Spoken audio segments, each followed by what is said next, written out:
Aujourd'hui, regarder un show poker télévisé ou sur internet, c'est quelque chose qui semble normal. Mais pour en arriver là, il y a eu un bon nombre de mutations qui ont fait passer le poker du jeu de casino à un jeu accessible à tous à travers le monde.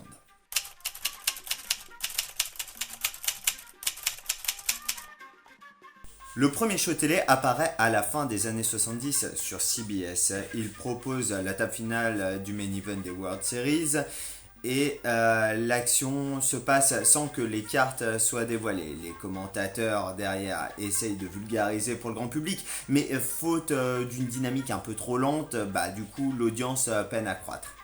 Dans les années 80 et 90, de belles histoires dont raffolent les Américains font parler un peu plus du jeu. Par exemple, il y a le doublé de Dwayne Bronson avec 10-2, il y a Jack Strauss en 82 avec son comeback incroyable, d'où l'expression viendra a chip and a chair. Il y a le quasi-triplé de Johnny Chan qui sera avorté par la win d'un jeune loup du nom de Phil Hellmuth, ou encore en 97 la troisième win sur le main event de Suonga. En 97, c'est également l'année de l'innovation clé qui permettra au poker de passer dans une autre dimension. Harry Orenstein crée la Hall Cam. La traduction serait la caméra dans le trou. Celle-ci permettra aux téléspectateurs de pouvoir mieux s'approprier le jeu, de comprendre les mécanismes et surtout de vibrer comme les joueurs, et plus particulièrement comme le gagnant. C'est d'abord sur le show anglais Late Night Poker que cette innovation va faire son apparition, avant de migrer en 2001 vers le World Poker Tour et d'arriver enfin en 2003 sur le main event des WSOP. Sans le savoir, ESPN va avoir tous les ingrédients en main pour faire un cocktail gagnant et engendrer un boom mondial.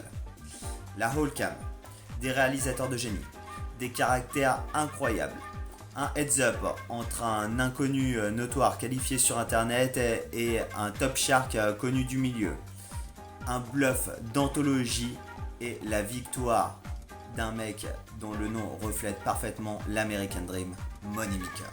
Le poker business se développe à toute vitesse. Le nombre de rooms explose et sponsorise des shows dans lesquels la marque sera mise en évidence.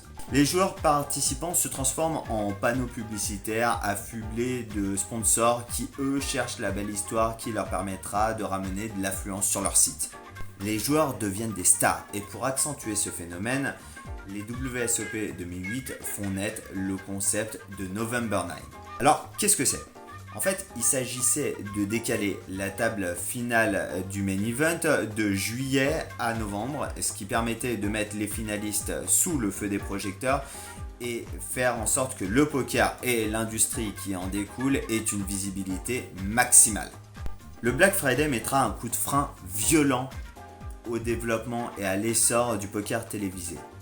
Une presse moyenne, le désaveu du grand public et surtout du plomb dans l'aile pour les rooms qui n'ont plus autant de moyens à mettre dans la communication.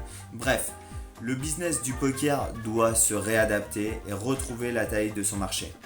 Aujourd'hui, PokerGo a supplanté ESPN et s'impose aujourd'hui comme le média privilégié des shows poker majeurs.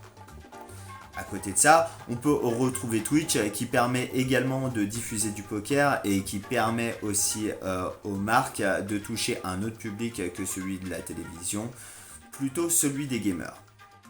À la télévision, on retrouve des chaînes comme en France Lucky Jack qui diffuse des anciens shows poker avec, pour les nostalgiques, la possibilité de se souvenir des heures glorieuses du poker télévisé. Voilà, j'espère que cet épisode vous aura plu et on se retrouve très rapidement pour un nouveau PokerTel. Si ce format t'a plu, n'hésite pas à cliquer sur le pouce bleu et sur la cloche, ça m'aidera pour le référencement et ça motivera pour faire d'autres vidéos. A plus!